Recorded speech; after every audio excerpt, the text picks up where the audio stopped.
कि ऐसा सॉल्यूशन जिसका कुछ अम्ल या क्षार मिलाएं तो पीएच परिवर्तन ना हो, वो बफर विलयन हो गया।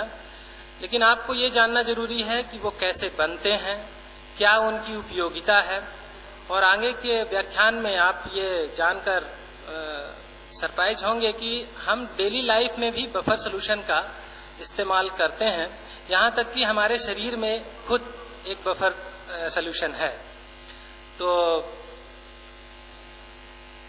हम वार्ता के मुख्य बिंदुओं में हम कैसे कैसे डिस्कस करेंगे वो एक देखिए कि हम बफर विलयन की संकल्पना बताएंगे, बफर विलयन कैसे और क्यों आवश्यक हुआ, देन बफर विलयन का निर्माण और उनके विभिन्न प्रकार बताएंगे, कैसे उनको बनाया जाता है और क्या क्या उनके प्रकार हैं।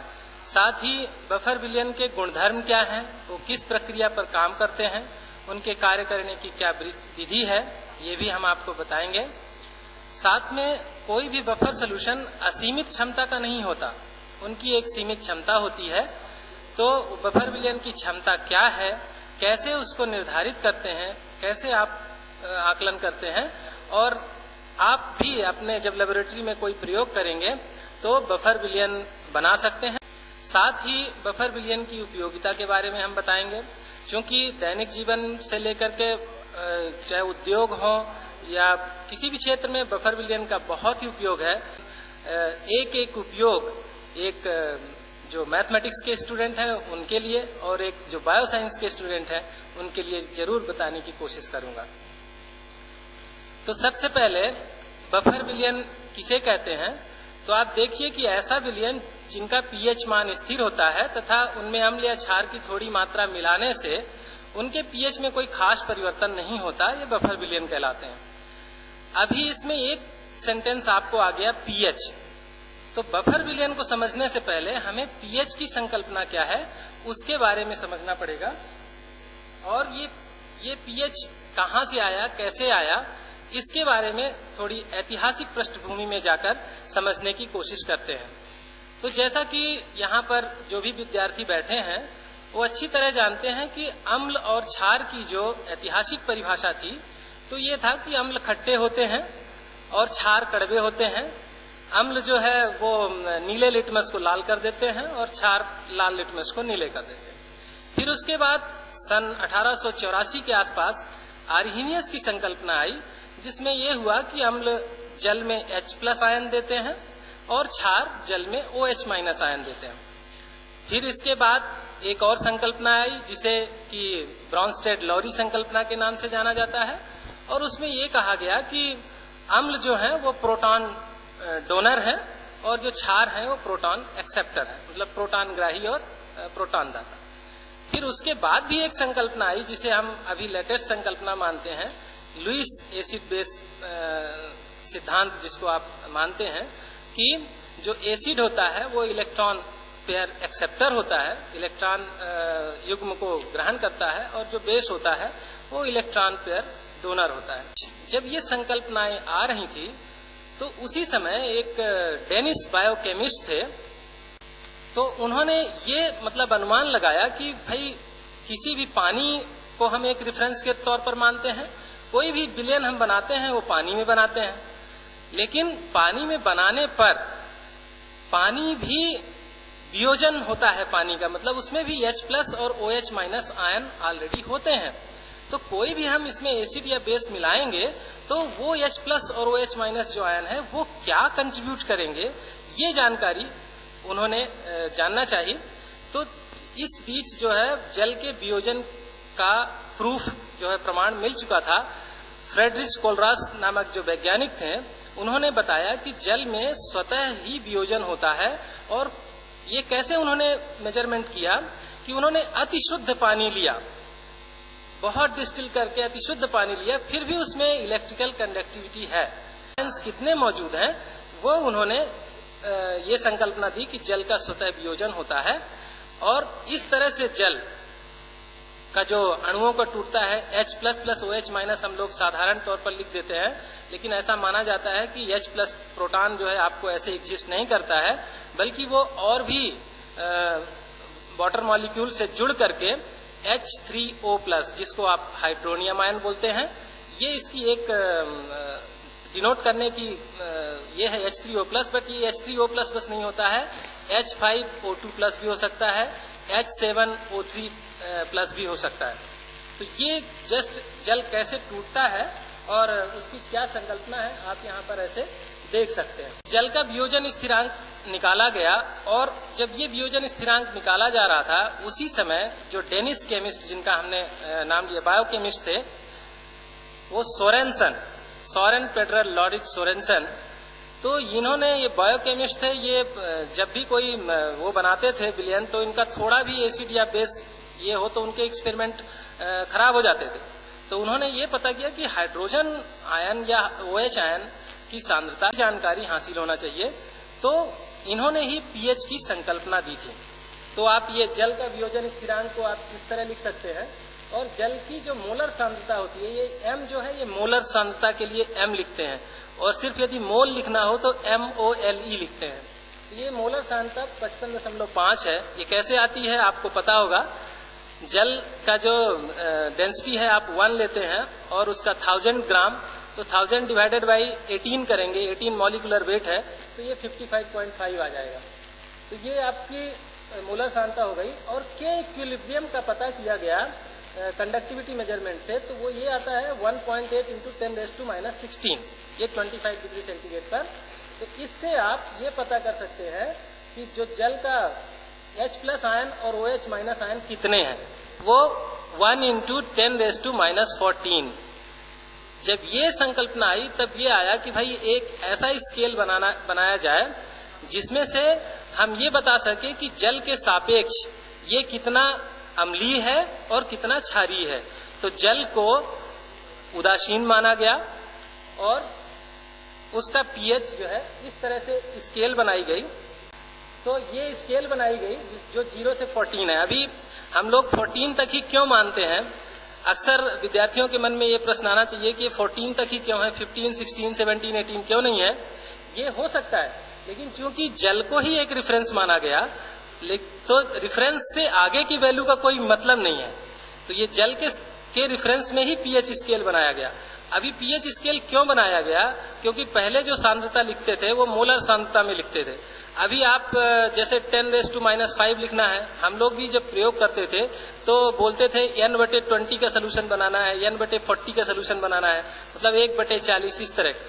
तो अभी वो संकल्पना में आपको मान लीजिए 10⁻6 हाइड्रोजन आयन है, 10⁻6 मोलर का सोल्यूशन बनाना है, तो वो कहना और या बनाना उस स्केल से अच्छा है कि भाई 6 pH का सोल्यूशन बनाना है। ये 7 जो है न्यूट्रल पॉइंट हो गया। क्यों? क्योंकि इसका आप हाफ करेंगे 10⁻14 का, तो जितने H+ आयन है उतने ही OH- आयन है। तो ये कॉन्सेप्ट तो बच्चों को भी क्लियर है कि 7 से में उदासीन हो गया, 7 से कम है तो अम्लीय होगा और 7 से ज्यादा होगा तो क्षारीय होगा। यहाँ पर एक चीज हम बच्चों को बताएंगे जो आपको फ्यूचर में टीचर बताते हैं और मैंने भी बाद में ही जाना कि मान लीजिए कि आपके पास 10⁻8 हाइड्रोजन आयन कंसंट्रेशन का सॉल्यूशन है, 10⁻8 हाइड्रोजन आयन कंसंट्रेशन का हमने एसिड दिया, तो उसका pH क्या होगा। तो बच्चों के मन में इस लॉगरिथम से जब आप कैलकुलेट करते हैं तो डायरेक्ट आता है कि भाई 8 होगा, पर वो एसिड था, 8 तो अब क्षार हो गया ना, तो एसिड क्षार कैसे हो गया। तो ऐसा इसका सिद्धांत नहीं है। उसमें जैसे ही 10⁻7 से ऊपर का हो जाएगा तो आपके चूंकि वो रेफरेंस जो है आपका वाटर है उसके भी H+ आयन कंट्रीब्यूट करेंगे, तो किसी भी अम्ल का pH आपका 7 से ज्यादा नहीं होगा, ये 6.99 समथिंग ही आएगा। तो ये जानकारी अभी आपको यहाँ पे जो P है, अक्सर पूछा जाता है कि ये P क्या है। तो P जो है इसको पोटेंस भी बोलते हैं, जिसका मतलब होता है पावर। बेसिकली पावर से है, पावर ऑफ हाइड्रोजन। ये जहां कहीं भी इस तरह का P लिखा होगा उसका मतलब होता है ऋणात्मक लॉगरिथम। अब ये लॉगरिथम ही क्यों लिया गया, कोई भी बहुत बड़ा डाटा हो उसको कंप्रेस करने के लिए, उसको छोटा करने के लिए लॉग लिया जाता है। मतलब 100 का लॉग कितना होता है 2, तो 100 को आपने 2 में कंसंट्रेट कर दिया। तो ये भी जो ये है 10⁻14 है, इतनी बड़ी मतलब जो संख्या है उसको कम करने के लिए आप इसका लॉग ले लीजिए। -a लेंगे क्योंकि ये पॉजिटिव में हो जाएगा। तो ये आपको कॉन्सेप्ट क्लियर है पीएच के बारे में।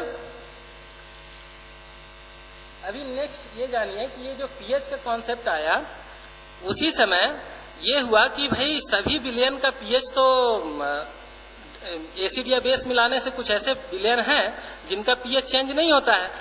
तो उस समय ये एसिड बेस जो कंजुगेट पेयर थ्योरी थी वो दी गई और ये कहा गया कि कुछ अभी इसमें से कुछ अम्ल जो है प्रबल अम्ल होते हैं जिनका वियोजन कम 100% होता है और कुछ दुर्बल अम्ल होते हैं जिनका वियोजन बहुत कम होता है।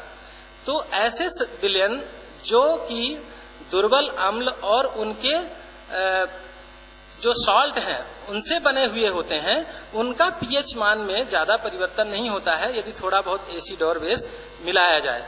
तो उसको आधार मानकर ये जो दो वैज्ञानिक हैं एंडरसन और हासेलवाल्च, इन्होंने एक पीएच निकालने की, किसी भी बफर विलयन की पीएच निकालने की संकल्पना दी।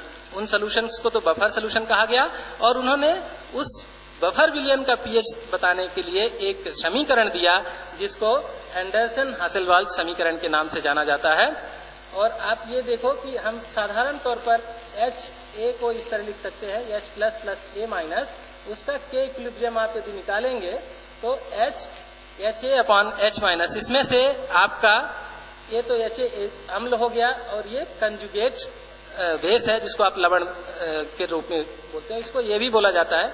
इसको जब आप आगे पीएच के टर्म में लिख दो, इसका दोनों तरफ ऋणात्मक लॉगरिथम ले लो तो ये बन जाएगा pH बराबर pK plus log salt upon acid. तो ये अभी चूंकि इसका ऋणात्मक लॉगरिथम है इसलिए ये उल्टा हो गया। तो ये pH और pKa, P लगा दिया तो मतलब उसका ऋणात्मक लॉगरिथम है और Ka। अब यहाँ पे बच्चे कभी कभी कंफ्यूज होते हैं कि मान लीजिए Ka बहुत ज्यादा है किसी का, तो वो एसिड प्रबल एसिड है कि मतलब प्रबल अम्ल है कि दुर्बल अम्ल है। Ka यदि बहुत ज्यादा है तो Ka और pKa में उल्टा संबंध है। Ka बहुत ज्यादा है तो प्रबल है और pKa बहुत ज्यादा है तो वो दुर्बल है। तो ये समीकरण यहाँ पर देखिए। अभी बफर विलयन को बनाते कैसे हैं, तो ये जो है इसका बेसिक सिद्धांत है pH बराबर pKa plus log salt upon acid. ये अम्लीय बफर के लिए और क्षारीय बफर के लिए यहाँ पर pKa के जगह ये B हो जाएगा। A एसिड के लिए है और B आपका बेस के लिए है।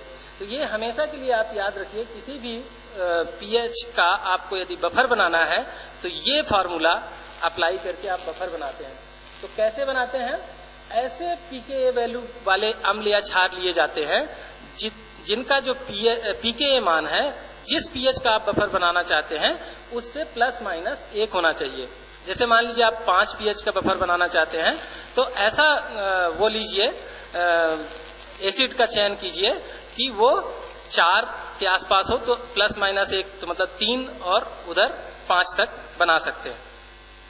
फिर अम्ल और लवण के अनुपात को इस तरह मिक्स करना है कि यदि हम इसके अनुपात को 1 कर दें,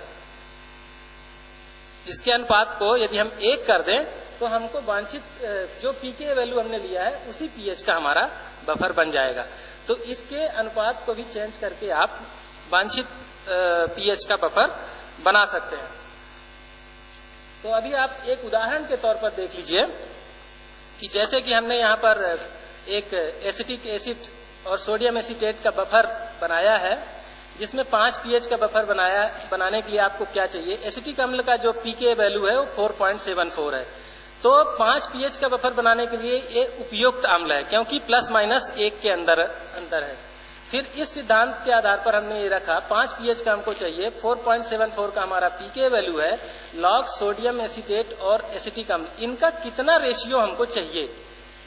अभी इनका रेशियो पाने के लिए आप इससे इसको माइनस कर दीजिए और उसका 10⁻⁻, ये किया हमने 0.26, तो जो वैल्यू आया मतलब वो हमारा रेशियो होना चाहिए।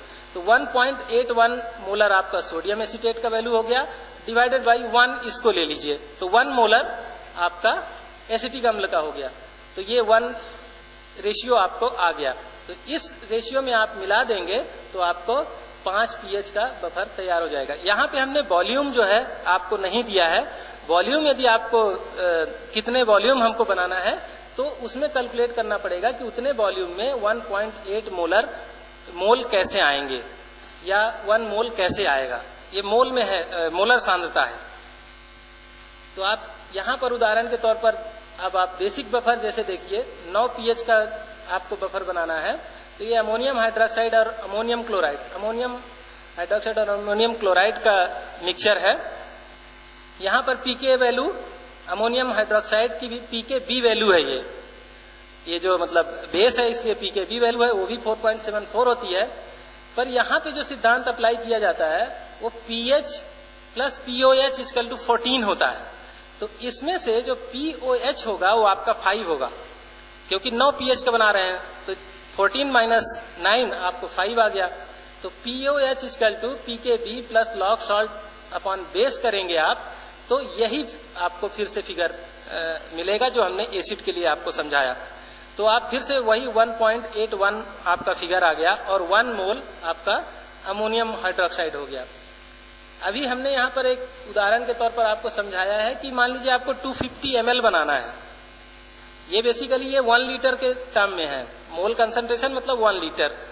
अभी आप 250 ml ही बनाना है तो और 0.2 मोलर अमोनियम हाइड्रोक्साइड से बनाना है, तो कितना अमोनियम क्लोराइड उसमें मिलाएंगे आप इस इक्वेशन से समझ सकते हैं कि 1.81 इंटू 0.2 तो आपका 0.362 हो गया।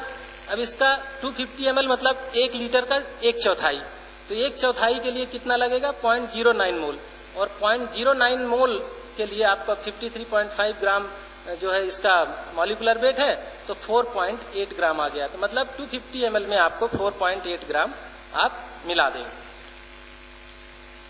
तो इस तरह से आपने देखा बफर बनाने का, और आप ये भी समझ गए कि बफर 2 तरह के होते हैं। कौन कौन से? अम्लीय बफर और क्षारीय बफर। अम्लीय बफर वो हैं जिनका pH 7 से कम है, क्षारीय बफर वो हैं जिनका pH 7 से ज्यादा है। तो ये अम्लीय बफर और क्षारीय बफर बना सकते हैं। और साथ में एक यूनिवर्सल बफर होता है जिसका जो pH रेंज है वो 2 to 12 होता है। अभी आप पूछेंगे कि 2 to 12 ही क्यों है, 1 to 14 क्यों नहीं है? तो ये जो pH स्केल होता है जिससे हम लोग pH मेजरमेंट करते हैं, तो इनमें खुद एरर होती है। तो बहुत ज्यादा यदि आप एसिड ले लेंगे ना तो हमारा pH मीटर ही आपको एरर देगा।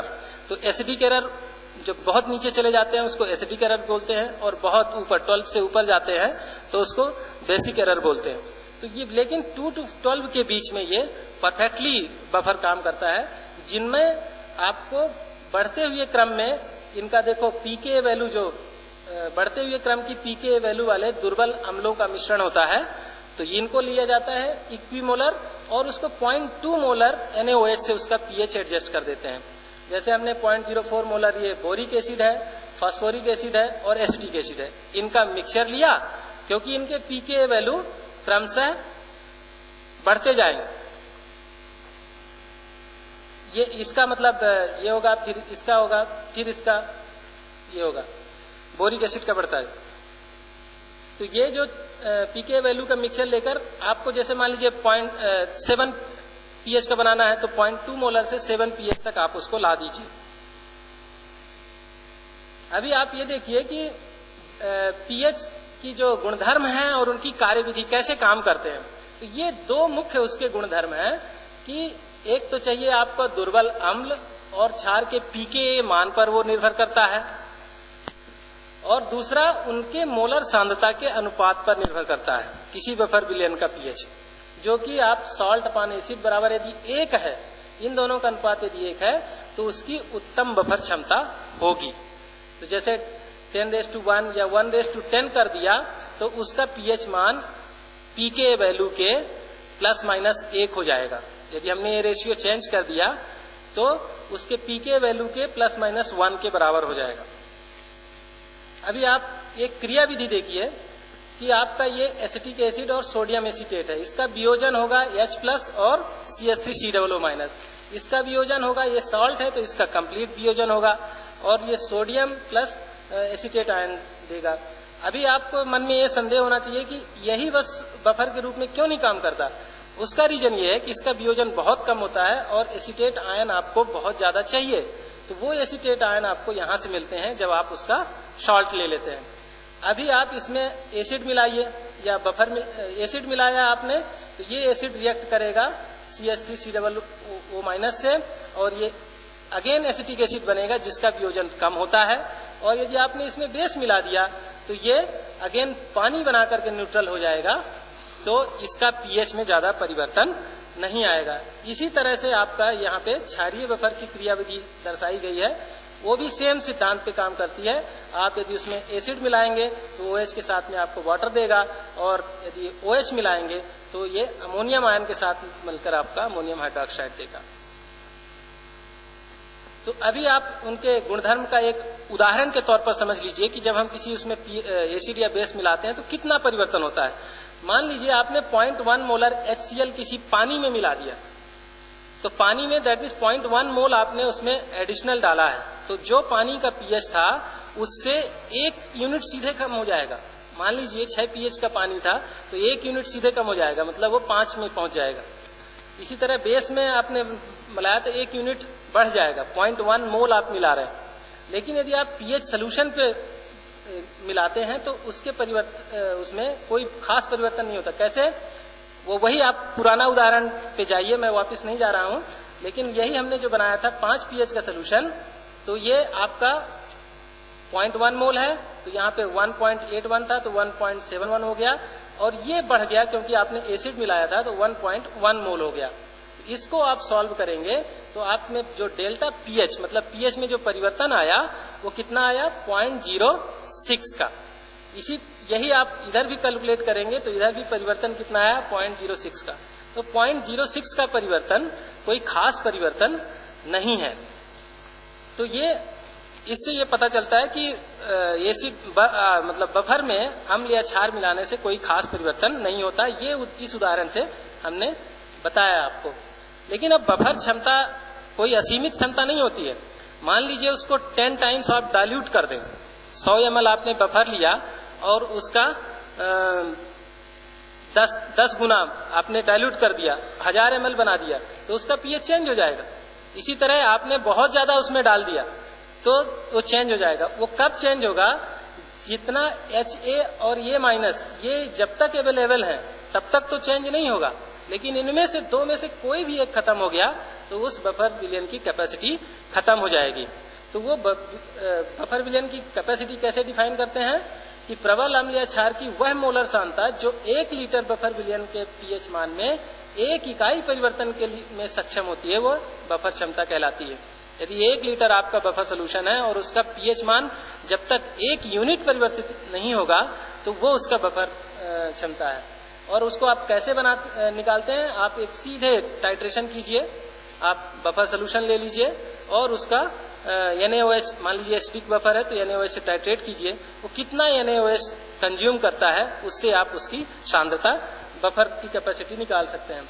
तो आपने जाना कि कोई बफर असीमित क्षमता का नहीं होता है और उसको अत्यधिक यदि हम डाइल्यूट कर देंगे तो वो ये हो जाएगा। अब बफर विलयन के आप उपयोग देखिए कि दैनिक जीवन में यहाँ पे हमने जितने भी दिए हैं इस सब में आपका हमने सिलेक्टेड ही दिए हैं। आपको वैश्लेषिक रसायन में बफर सोल्यूशन का इस्तेमाल होता है, जैविक क्रियाओं में मतलब ब्लड खुद एक पीएच का ये बफर सोल्यूशन है, 7.4 पीएच होता है ब्लड का। आपको औषधियां बनाने में जो है पीएच का बफर का ये होता है। फिर चाहे वो वस्त्र उद्योग हो, डिटर्जेंट हो, पेय पदार्थ हो और सौंदर्य प्रसाधन, जितने भी हम चीजें इस्तेमाल करते हैं इन सब में पीएच का पर्टिकुलर पीएच का बफर सोल्यूशन इस्तेमाल होता है। अभी आप देखेंगे जैसे डिटर्जेंट में हमारे कपड़े धोने का साबुन का अलग पीएच होता है और नहाने के साबुन का अलग पीएच होता है, तो वो उस पीएच का बफर सोल्यूशन से ही बनाए जाते हैं। अभी हम जस्ट एक उपयोग के बारे में बोले थे कि हम मैथ्स के बच्चों को और बायो साइंस के बच्चों को इसका एक उपयोग बताएंगे। मैथ के बच्चे चूंकि ग्राफिकल प्रेजेंटेशन में बहुत माहिर होते हैं तो उनके लिए ये उदाहरण है कि जो हम पीएच मीटर इस्तेमाल करते हैं इसका स्टैंडर्डाइजेशन कैसे करते हैं, इसका मानकीकरण कैसे करते हैं, हमारा पीएच मीटर काम कर रहा है कि नहीं कर रहा है, ये कैसे पता चलता है। तो इसका भी मानकीकरण आपको बफर सोल्यूशन से ही किया जाता है। अब यहाँ पर जो ये इक्वेशन लिखा है E = E0 माइनस 0.059 pH, ये लीनियर इक्वेशन है और ये इक्वेशन मैंने शॉर्ट टर्म में लिख दिया है, ये नस्ट इक्वेशन से आता है। E = E0 minus RT/NF log oxidation upon reduction, जो आपका pH के लिए नस्ट इक्वेशन इस्तेमाल करते हैं, तो ये वहां से आता है। तो इसमें हम क्या करते हैं कि 3 pH के बफर सोल्यूशन लेते हैं, pH 4, pH 7 और pH 9 या 10, जो भी आपके पास अवेलेबल हो, और उनके मिली वोल्ट रिकॉर्ड करते हैं। तो 7 मिली वोल्ट में चूंकि उदासीन है तो ये 0 होगा। 7 pH का जो बफर होगा उसका मिली वोल्ट 0 होगा। फिर इसी तरह 4 pH का आप ले लेंगे तो उसका जो भी आएगा, प्लस यहाँ पर 9 का लेंगे तो उसका कम हो जाएगा, माइनस में हो जाएगी उसकी वैल्यू। और इसका एक प्लॉट करेंगे तो ये लीनियर प्लॉट आएगा, और इसका जो स्लोप है इस इक्वेशन से आप देख लीजिए, E वर्सेस pH के बीच में ग्राफ है, तो ये उसका स्लोप है। यदि ये 59 मिली वोल्ट आता है, निगेटिव स्लोप है, तो ये 59 मिली वोल्ट यदि इसका स्लोप आता है तो हमारा pH मीटर सही है। तो ये pH मीटर के मानकीकरण में बफर सोल्यूशन का उपयोग होता है। यदि ये नहीं आता है तो इसका मतलब हमारा pH मीटर कुछ गड़बड़ है और हम उसको एडजस्ट करने के लिए पीछे नॉब दिए रहते हैं। इसी तरह एक बायोलॉजी के स्टूडेंट्स के लिए एक एग्जांपल हमने दिया, जो हमारा ब्लड है उसका pH 7.4 होता है और ये जो रेंज है 7.35 से 7.45 के बीच। अभी आप सरप्राइज होंगे कि इसमें यदि 0.5 का डिफरेंस हो जाए हमारे ब्लड के pH में, तो देन एंड देयर मौत हो जाएगी। मतलब उसको एसिडोलाइसिस और एल्कोलाइसिस बोलते हैं। पूरी हमारी बॉडी की जो क्रिया विधि है वो चेंज हो जाएगी और हमारी मौत हो जाएगी। सिर्फ 0.5 यूनिट यदि परिवर्तन हुआ तो हमारे ब्लड में जो pH काम करता है, ब्लड का pH मेंटेन करने के लिए, उसमें सिर्फ हमने एक उदाहरण दिया है, कार्बोनिक अम्ल pH बफर का, जबकि प्रोटीन बफर भी होता है, फॉस्फेट बफर भी होता है। तो ये सिर्फ एक उदाहरण से समझें कि ये कार्बोनिक एसिड बफर उसमें काम करता है। अब ये कैसे बनता है कार्बोनिक एसिड?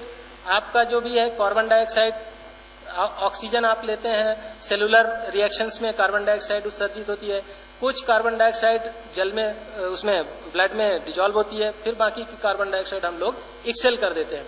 जैसे ये कार्बन डाइऑक्साइड डिजॉल्व होती है, आपको ये कार्बोनिक एसिड बनाती है, और कार्बोनिक एसिड वीक एसिड है जो कि बाइकार्बोनेट आयन और ये जल में वियोजित होता है, हाइड्रोनियम आयन में वियोजित होता है। अब यदि इसमें OH मतलब क्षार मिलाया जाए तो ये रिएक्शन होगा, और यदि आप इसमें अम्ल मिला दें तो ये रिएक्शन होगा, और अल्टीमेटली हमारा जो बफर सोल्यूशन है वो काम करेगा और इसके pH में कोई ज्यादा परिवर्तन नहीं होगा। तो इस तरह से हमने इसको कंक्लूड किया है कि बफर विलयन का गुणधर्म तनुकरण या उसको बहुत ज्यादा मिलाएंगे तो उसमें परिवर्तन होगा। ये असीमित क्षमता नहीं होती, इसकी एक सीमित क्षमता है। बफर विलयन उनके दुर्बल अम्ल व उनके लवण के बने होते हैं, और बफर की अनुपस्थिति में विभिन्न प्रकार की एंजाइम क्रियाएं रुक जाती हैं या उनकी दर बहुत कम हो जाती है, और सीमित pH प्रतिरोधक क्षमता होती है। दैनिक जीवन में बफर सोल्यूशन के अनेकानेक उपयोग हैं। इस तरह धन्यवाद।